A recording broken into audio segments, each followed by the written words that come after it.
Je vais te dire un truc, hein, j'en enlève mes lunettes. En tant qu'Africain, ça me pète les couilles. Hein.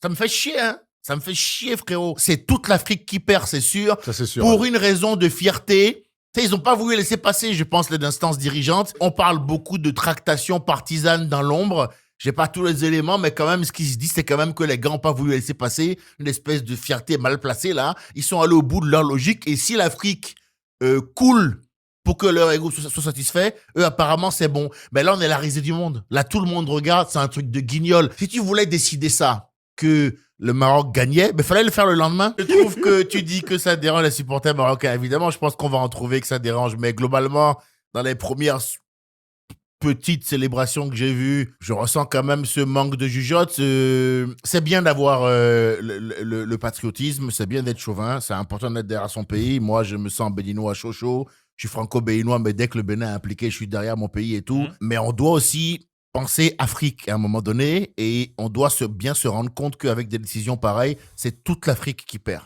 C'est vraiment toute l'Afrique qui perd. On passe pour des guignols complets. Il n'y a aucune forme de justice là-dedans parce que c'est encore l'Afrique qui perd. On en a un niveau, que ce soit le Maroc ou le Sénégal, j'en ai plus rien à foutre. Là, le niveau auquel on se donne en spectacle, frérot, ça me déçoit en tant qu'Africain, ça fait bouillir mon sang, ça me rend complètement dingue. Et j'aimerais qu'on responsabilise davantage nos dirigeants. C'est-à-dire que ceux qui ont pris ces décisions-là, j'aimerais qu'on puisse les confronter, qu'on nous dise c'est un tel, et qu'ils rendent des comptes. Parce que ce sont, je te le dis, des histoires d'ego et de fierté. Je suis sûr que c'est ça. Je sais comment fonctionne ce continent-là. Plus un peu de corruption qui mène à ce type de décision complètement saugrenue qui affiche l'Afrique. Est-ce qu'on a besoin de ça, nous? Des gens nous disent qu'on est claqué au foot. On a du mal à organiser une compétition qui commence à prendre un minimum d'ampleur, un minimum de street credibility. C'est vrai que là, on est tombé sur une compétition horrible. Le jeu, il était pas... Vraiment, si elle n'avait pas eu cette canne, c'était pareil. Hein, parce que vraiment, le jeu, il était pas ouf. C'est le décorum qui était...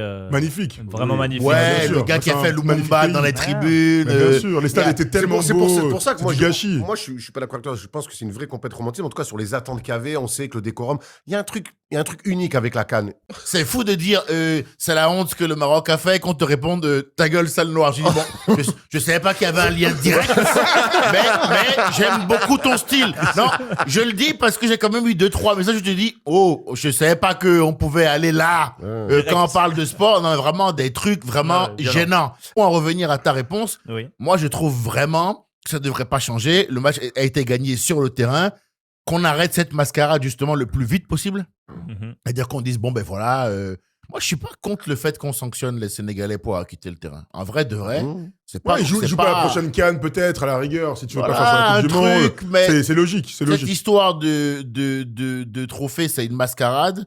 Ce sera à jamais inscrit dans l'histoire comme une mascarade. Et franchement, je sais pas quel Marocain aura le culot de s'en vanter, mais je veux dire, en termes de chambrage, ça va aller vite. Hein. Il y a un niveau d'irresponsabilité dans cette décision qui me gêne et qui correspond à ce qu'on reproche aux élites africaines de manière globale. Vous n'avez pas... faut réfléchir, tu comprends? Ce n'est pas... Sortez de votre bulle, quoi. Mais oui, oui. Réfléchis à ce que tu fais, prends du recul, remets tout en perspective. Ça, ils ont eu du mal à le faire. Et c'est pour l'Afrique, encore une fois, que c'est impactant.